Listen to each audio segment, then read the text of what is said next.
plane was just starting to get dark, and boy, he started it up, and man, he knew just what he was doing. We took off, and we're climbing for about 60 seconds, and we went into the clouds. And the pilot turns to me, and he says, "I can't fly in the clouds. I don't know how."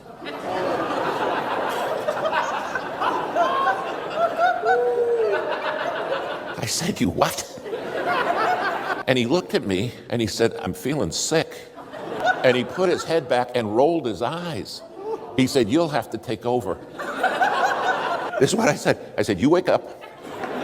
You're going to fly this plane, and when you're done, I'm going to kill you. Then you're going to put your eyes back." How did I ever get talked into this? He's like having a trance. The plane is just... Now, I'm shaking so bad, my voice is having trouble getting under control. Now, there's one thing in the radio stack that's lit, and the fellow in the back seat said, "Let's call on the radio." And he's saying, "Hello? Hello? Anybody there? Hello?" And an American Airlines cargo plane flying out of Anchorage to Tokyo said, "Hello, hello, what are you guys doing? Do you not know proper radio etiquette?" I said, "You tell him we don't know nothing. You tell him."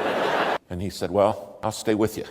I don't want to lose you." And he said, "What I'm going to do is I'm going to call Anchorage, and I'm going to get somebody to help you." He said, "You guys have to have," and these were his words, "you got to have somebody you can listen to get you home." Finally, this voice came on, and they said, "This is Anchorage, and I'm the voice you guys got to listen to." He said, "My job is to get you safely home." Now, he said, "I don't know where you're at. So here's what I want you to do. I want you to make a turn to your left. And let me see if I can spot you on one of the radar screens." So we turned it a little bit. He said, "Okay, make a turn to the right." And we did that. And that went on for about 5 minutes. And finally, he came back and he said, "I found you.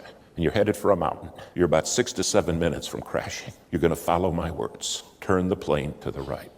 I said, "Tell him we are turning." He said, "No, you're not. You got to listen to me. Not what you feel. You got to listen to me. Turn to the right." Finally, he found us. He flew us back to Anchorage. Now we got to Anchorage and he said, "There's some weather. And I got to take you through some storm. And it's going to scare you. But I'm with you. You keep listening to my voice." He said, "I'm going to line you up and start you down." And he said, "A wonderful thing's going to happen." He said, "Just before you're at the runway, you're going to see a cross." And he said, "When you see those lights, you're home." We started down, and boy, the plane was just getting beat to death. And he said, "I'm with you now. You got to do just what I say. Go a little left. You're descending too fast. Pull back. You guys, I'm going to bring you home, but you got to listen." And then, boom, there was the cross. We landed. Not very well. Best I could count, I landed 4 times. Somebody came up to me and he said, "Are you David?" I said, "You're the voice." He said, "Yeah, I am." He said, "Thanks for letting me get you home. There's a voice that wants to get you home. But you got to